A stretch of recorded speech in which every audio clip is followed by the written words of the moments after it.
So hello' guys, এতিয়া আজি গৰমত মই পুলি লগাব ওলাইছোঁ যিহেতু আমাৰ ইণ্টাৰ্ণশ্বিপ চলি আছিলে।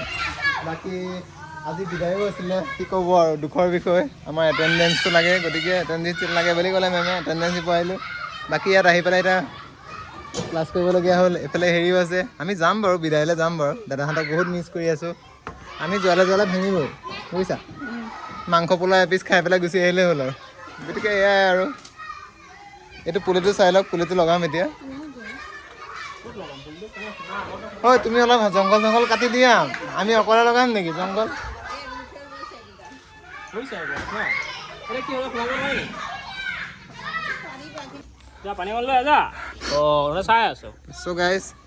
চ' গাইজ এয়া হৈছে মাটি, আমি মাটি দি আছোঁ। এয়া আজিকালি হিমাংশু বহুত কাম কৰে দেই, বেলেগ চেলেগ একো হেৰিছে নাই।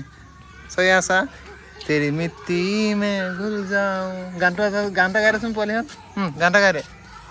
ঐ ৰাজ, গান এটা তুমি গাবা নেকি? মাটি অকণ মুখত ঘঁহি লোৱা হা, মাটি অকণ মুখত ঘঁহি লোৱা। তোমালোকে ঘঁহিবা নাই? মাটি অলপ ঘঁহি ল, মাটি অলপ মোৰ মুখত ঘঁহি ল, পানী অকণ লৈ আগে যা, মুখত ঘঁহি ল, মুখত ঘঁহি ল। চ' গাইজ আমাৰ ইয়াত পুলি ৰোৱা হৈ গ'ল। হিমাংশু একদম ধুনীয়াকৈ হেৰি কৰি দিছে। এতিয়া আমি পানী দিম, পানী লৈ আহা, পানী।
মতলব চ' গাইজ এয়া আজি আমাৰ চিনিয়ৰসকলে আমাক বিদায় দিলে আৰু স্কুলৰ পৰা।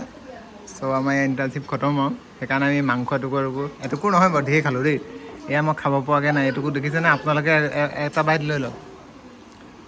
আৰু এয়া চাই লওক, বাহঁতো খাই আছে, আমাৰ চিনিয়ৰ দেই। खुशी देखो तो, और तुम हो ना, तुम मेरे पास होना चाहिए था, और तुम मेरे लिए हो। अरे मैं तो गल गया। वो तो हिमांशु देखो, তুমি আজিকালি ইমান দুখত কেলে থাকা হিমাংশু? হিমাংশু বহুত দুখত দেই, হিমাংশুৰ বহুত টেনশ্যন, উপায় নাই। চ' গাইজ আজি হৈছে 3 তাৰিখ। চ' আজি আমাৰ আৰু ইণ্টাৰ্ণশ্বিপ খতম হৈ গ'ল। চ' এয়া আহি আছোঁ আৰু। চ' ভিডিঅ'টো অকণমান লাহেকৈ আপলোড হ'ব, তো আপোনালোকে দেখা পালে লাইক এটা মাৰিব আৰু বুলি আশা কৰিছোঁ। গতিকে এনেকৈ আমি পাৰ কৰিলোঁ, গোটেই মমেণ্টছবিলাক কেপচাৰ কৰা হৈছিল। হ'লেও কিছুমান আপোনালোকক দেখাব ট্ৰাই কৰিছোঁ আৰু কেনেকুৱা লাগিছে জনাবচোন। হিমাংশু আজিকালি কয় হিমাংশু বহুত দুখত থাকে দেই, কিবা হ'ল নেকি তাৰ? বান্দৰে আম চুৰ কৰি নিলে নেকি ন? বান্দৰে আম চুৰ কৰি নিলে নেকি? মণ্ডলেই কন্দ হা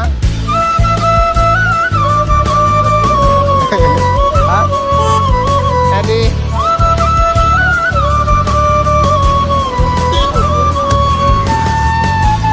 চ' হেল্ল' গাইজ, এতিয়া আমি আহিছোঁ দেৱলীনা ট্ৰেভেলছৰ আণ্ডাৰত। এয়া চাই লওক, এইখন আইচাৰ বাছখন।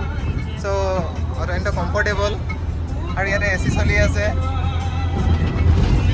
চ' এইজন আপুনি কিবা এটা কৈ দিয়ক। আপুনি নকয়। চ' এইজন আমাৰ গ্ৰীচ দা। চ' বৰ ধুনীয়াকৈ গাড়ী চলায়। চ' আপোনালোকে আহিব পাৰে, বাছখনৰ চিট বহুত কমফৰ্টেবল আৰু এচিও আছে। গতিকে গহপুৰৰ টাইমিংটো কৰিছোঁ, গহপুৰৰ পৰা 8:30 আহে আৰু এইফালে তেজপুৰ পাইগে প্ৰায় 10-11 মানত, আৰু পিছত ঘূৰি আহি বিশ্বনাথ চাৰিআলিত 3টাৰ পৰা 3:30, আকৌ গহপুৰ সোমাবগৈ 5টা বজাত। চাই লওক গোটেই মানুহখিনি। এইজন হৈছে অঁ